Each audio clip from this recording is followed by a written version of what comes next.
Hace poco leí un libro, El Estado Parasitario, en el que el autor decía algo así como que la Argentina era la consecuencia de una clase política delictiva. En ese caso, el gobernante se valía de privilegios para otorgar beneficios, protecciones arancelarias a los amigos a cambio de coimas. Por supuesto, esto sucede cuando un Estado concentra todo el poder, es corrupto y, bueno, falla la institucionalización y la institucionalidad de un país. Como consecuencia, hay mayor también delito personal, común, y también crece la violencia interpersonal. El 22, por suerte, los argentinos decidieron otra cosa. Rechazaron aquel modelo por otro que sabe más a república. ¿Cómo lo hicieron? Fácil. Utilizaron un producto de góndola, llámese Mauricio Macri, utilizaron canales de distribución, como fue el radicalismo, y un armador, un gran armador, entre otros, Elisa Carrió. Con todo eso, este partido casi vecinal llegó a la cima para deslizar de allí el proyecto Cristina Eterna. El domingo ganó la Argentina, ganó Cambiemos, pero ganamos todos. Después del corte comercial, vamos a estar con el primer invitado de la noche, el doctor Agustín Echevarne. Bueno, y como lo prometimos, estamos con el licenciado Agustín Echevarne, que es el director general de Fundación Libertad y Progreso. Generalmente lo vemos en nuestra tribuna, todo este tiempo que hemos pasado charlando tanto de lo que es la República y tendiendo a que llegáramos a este momento tan feliz. Pero antes quiero decirte, Agustín, que estuve viendo este tuit. Así fue la operación de fraude. Quiero iniciar con esto porque me parece muy importante tener en cuenta que iniciamos un nuevo camino y en ese camino el primer paso debe ser bien dado. Quiero tu opinión respecto de lo que pasó, de lo que todos los argentinos prácticamente olimos en el aire, que la diferencia por la que había ganado el ingeniero Macri era mayor, era de un 10%. ¿Cuál es tu impresión y por qué? Sí, se hablaba mucho de ese tema y en un momento saqué como pregunté si sería cierto. La verdad es que no lo podemos saber, pero la sensación que uno tuvo es que la diferencia fue un poco más larga, un poco más ancha de lo que en el momento se mostró. Pero después José Torello también dijo que tal vez habría sido 2 puntos o tal vez 3 puntos más de diferencia. Sin embargo, creo que eso ya pasó. Me parece que lo interesante ahora es ver que tenemos un nuevo presidente y tenemos un nuevo equipo de gobierno y una nueva etapa de la Argentina. Entonces me parece que lo más interesante es hablar hacia el futuro, ¿no? Es ver de aquí en más cómo seguimos y creo que van a tener una tarea difícil por delante, pero también es interesante ver que de alguna manera la alegría le ganó a la tristeza y a esa idea, a esa campaña de último momento donde Scioli empezó a hacer una campaña muy, muy dura y muy agresiva y muy de levantar los miedos. Con lo cual, la mayor parte de la población realmente apostó a un cambio a pesar de los miedos que a veces ocurren frente a un cambio, que son naturales. Tener miedo al cambio es algo muy natural. Y va a ser un cambio, creo yo, muy importante. Argentina va, como decías en la introducción, hacia la República. Ir hacia la República implica empezar a dialogar. Implica diálogos, es diálogos, ¿no? Es un cambio entre las distintas cosmovisiones, entre las distintas formas de ver el mundo. Y eso es lo que empieza. Ahora va a haber un consenso en el Congreso, dado que nadie iba a tener la mayoría, con lo cual empieza una etapa tan distinta de los últimos 12 años, que inédita, ¿no? Que creo que hay que encararla con alegría y con optimismo, y por supuesto sabiendo que las cosas no van a ser sencillas y sin pretender que se hagan milagros, no van a ocurrir, va a ser difícil, pero va a ser lento además. Y va a ser lento. No se producen los cambios de un día para el otro. Ojalá si fuese, pero la verdad que no es así. Pero de todas maneras, Agustín, yo discrepo un poco, porque comparto que hay que mirar para adelante y eso es lo que el presidente electo ha decidido. Pero también es bueno clarificar lo que ha sucedido. Hubo una reunión el domingo, el día anterior, a las elecciones y todos supimos de esa reunión que no tenía mucho asidero y luego los resultados. Vuelvo a decir, uno lo sentía, que era una ola, estaba en la calle, se notaba, esas cosas es difícil desdibujarlas o ponerlas en un velur. Sin embargo, creo que el ingeniero Macri decidió un camino, que es mirar hacia adelante y dejar aquello atrás. No sé si es bueno. Yo creo que es bueno siempre y cuando lo que tenemos que pensar para adelante es cambiar el sistema electoral. El sistema electoral que tenemos es antediluviano, es un sistema proclive a que exista el fraude. ¿Hablas de una reforma política? Hablo de una reforma del sistema, de la ley electoral, empezando por la ley electoral. Porque la ley electoral y también por el sistema que se utilice, yo eliminaría la lista sábana por lo pronto, porque ese sistema donde en la provincia de Buenos Aires se votaba con una lista así de larga, donde en el medio estaba, por ejemplo, el candidato a gobernador, y por eso nadie creía que iba a haber un corte de boletas, que finalmente hubo. Pero yo le hacía una pregunta a todos los que estaban en mi mesa cuando estábamos fiscalizando, los de Frente por la Victoria, etcétera. ¿A quién votaste para diputado? Nadie me la puede responder. Claro. Entonces, si ni siquiera sabemos a quién votamos para diputado, porque tal vez con mucha suerte conocían al número 1, nunca al 2, pero muchas veces ni siquiera al número 1. Y acordate que son diputados provinciales, diputados nacionales, senadores. Y por allí, digamos, se cuelan personas que realmente esposas de, amantes de, son los que luego levantan la mano, le dicen, che, tenés que decir sí, sí. Bueno, así entró en su momento Pierri, ¿recuerdas de Pierri? Porque según lo que me contaban, él era el que imprimía las boletas y como no le podían pagar, bueno, le pagaron poniendo un puesto en la lista. Ese tipo de... Después fue un diputado durante muchísimos años, pero ese tipo de cosas son las que hay que cambiar. Y bueno, lo escuché al electo ministro Frigerio de Interior decir que una de las cosas que se iban a una de las primeras cosas era eso. Sin duda, yo creo que las próximas elecciones en todo el país debemos votar con las máquinas que se probaron muy eficientes en la Ciudad de Buenos Aires, pero también en Salta, y yo espero que no sea solo el cambio de máquinas, sino también eliminar la lista sábana. Cuando uno vota por una cantidad de gente a la que no conoce, ocurre un fenómeno que para mí es totalmente inconstitucional. Porque nuestro sistema de gobierno, recordemos que no es la democracia. El sistema de gobierno es el sistema republicano representativo federal. Sin comas. Sin comas y sin i. Entonces, representativo implica que es tu representante, pero si ni siquiera lo conoces, evidentemente no te representa a ti, sino a quien lo eligió, que no fuimos nosotros, sino el jefe de la lista. Con lo cual es lógico que esa persona tiene lealtad con el jefe de la lista. En un sistema uninominal o en el sistema binominal o en un sistema como el voto único transferible, en cualquiera de los sistemas que realmente son representativos, uno tiene su lealtad con sus votantes, no con el jefe del partido. Entonces el sistema es verdaderamente representativo del pueblo. Eso es lo que se ha quebrado. Pero además se quiebra el federalismo también. Porque entonces, ¿qué ocurre? El caudillo de turno es el que tiene la mayor parte de la gente en el Congreso y eso centraliza el poder. Con lo cual el cambio del sistema electoral yo creo que es uno de los cambios más importantes que podría encarar este gobierno.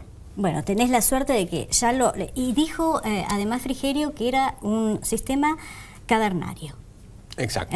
Así que eso ya está y hay que darlo por hecho. Lo celebramos todos los argentinos. Creo que en esto todos están contentos en que sí debe ser cambiado.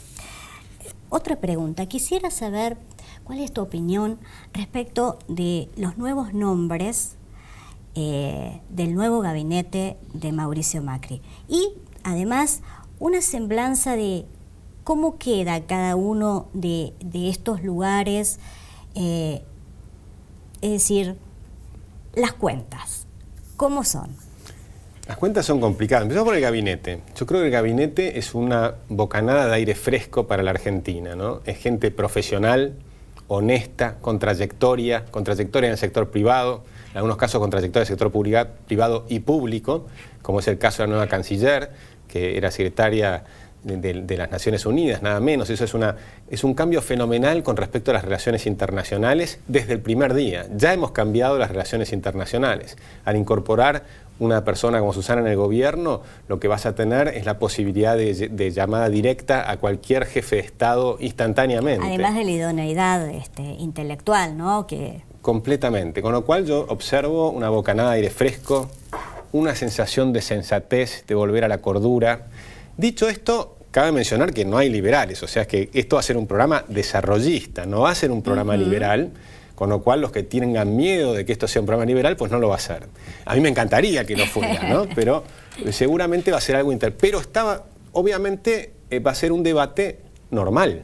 Es decir, de alguna manera volvemos a ser un país normal, donde el debate puede ser de qué manera se trabaja dentro del Estado, de cuántos son nuestros impuestos, cómo se distribuye el gasto, etcétera, etcétera, pero de una manera racional.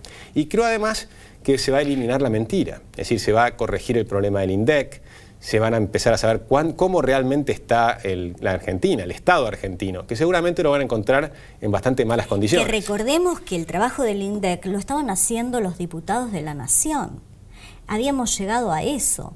Y los jueces de la Nación le pedían a los diputados saber cuál era el índice inflacionario para poder, bueno, hacer los escritos y las resoluciones de las sentencias a las personas que, bueno, tenían una cuestión jurídica. A esa aberración se había llegado. Sí, sin duda. Y además hay algo más profundo, que yo creo que es... eso es muy profundo, pero además de eso tenemos un problema a resolver entre los argentinos, que hoy hay 21,6 millones de personas que reciben un cheque del Estado y 7,5 millones de personas que trabajan en el sector privado formal, más los cuentapropistas. Subieron las cifras porque eran 18 a 8, ahora subieron, fue en el último lapso. En los últimos 10 años pasó de 2 millones de empleados públicos a un poco más de 4 millones, de 4 millones y medio de jubilados y pensionados a 9 millones de jubilados y pensionados, y tenés 8,5 millones de planes sociales. Cuando sumas todo eso, es un paquete muy grande. Con lo cual, y es insostenible, Agustín, porque es insostenible, totalmente insostenible que 8 millones sustenten a 18, no existe. A 21,6. O a 21, como vos decís ahora. Y realmente esa situación hay que ir corrigiéndola, no va a ser una cuestión traumática de un día para el otro, pero claramente tiene que haber un cambio en el sentido de la Argentina. Por lo ¿Hacia menos dónde hay vamos? un paso que es la capacitación para los empleados públicos, ¿no? Sí.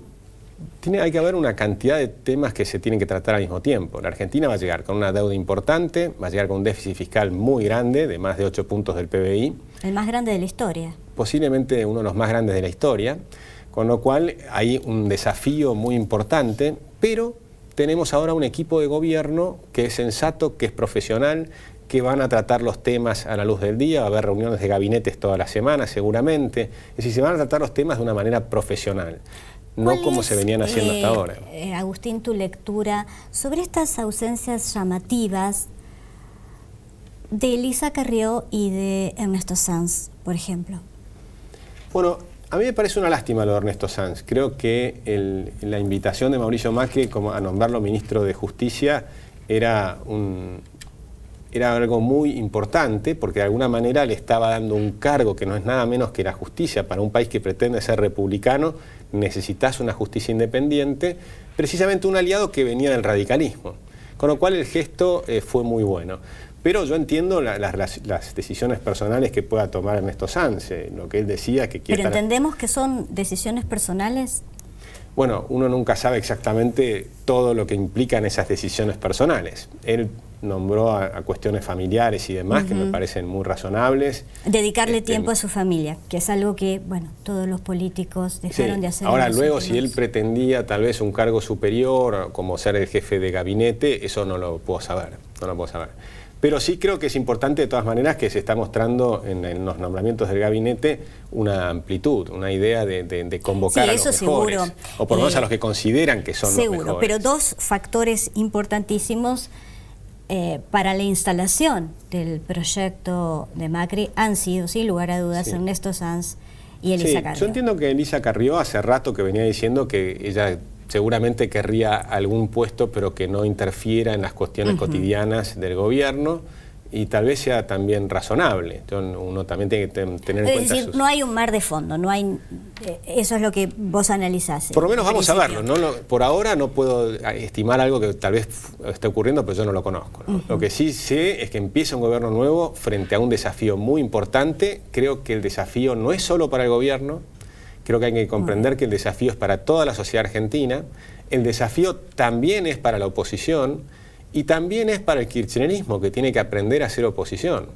Y aprender a hacer oposición significa respetar las instituciones. Ahora va a ser difícil, Agustín, porque Firmenich dijo que en la Argentina había odio político. Eso es lo que tenemos que superar. Y el odio político va a ser expresado, casi temerariamente Aníbal Fernández lo dijo, iban a pasar a la resistencia. ¿Qué lectura haces de eso? Bueno, ahí es donde yo creo que se va a empezar a diferenciar quiénes son las personas más moderadas y democráticas y los que no lo son. Pero yo apuesto a que la mayor parte de los argentinos, estoy convencido que la gran mayoría de los argentinos son republicanos y democráticos. Con lo cual, si algunas personas empiezan a hacer elementos de disturbio muy fuerte y que no tienen mucho sentido, básicamente van a perder en las encuestas, me parece a mí. Entonces lo que hay que ver, si siguen buscando esa división permanente, yo creo que desde el gobierno se va a buscar otra cosa distinta. Desde el gobierno, Gabriela Michetti lo dijo en su apenas ganaron, me parece que fue un discurso maravilloso. Maravilloso. Ella dijo, le habló y muy natural, creo que fue impensado, salió natural. Yo creo que son sinceros, que realmente lo que quieren es mejorar a los argentinos, que van a estar muy preocupados en la situación de los más pobres, de los que menos tienen, saben que la situación va a ser difícil y se van a ocupar de ellos. Y el gran compromiso, hambre cero. Y el gran compromiso es hambre cero. Y yo creo que eso es un compromiso que además se puede lograr. Y es un compromiso no solo de la Argentina, es un compromiso de la humanidad. La idea del hambre cero para los próximos 15 años es para toda la humanidad. Y eso hay que entenderlo, porque el hambre viene cayendo fuertemente en los últimos 40 años, de hace 200 años, pero hace 40 años viene cayendo muy fuerte. Y eso es factible. Por lo tanto, el hambre cero, eliminar la desnutrición infantil, son temas muy básicos. Y yo estoy convencido que la gente que está en el gobierno realmente quiere cambiar eso. Quiere demostrar que se puede lograr y creo que quiere demostrar que se puede lograr de una manera razonable y decente y sin estar despilfarrando dineros de la manera que ha hecho los últimos 12 años el gobierno anterior. Bueno, Agustín, te agradezco enormemente, no solo que hayas venido acá este día para explicarnos algunas cosas, sino todo lo que has hecho en todo este tiempo desde Fundación Libertad y Progreso para hacernos entender a los argentinos cuál era el camino. Muchas gracias. Gracias por ese compromiso. Vamos a un corte y volvemos con el doctor Aldo Abrán.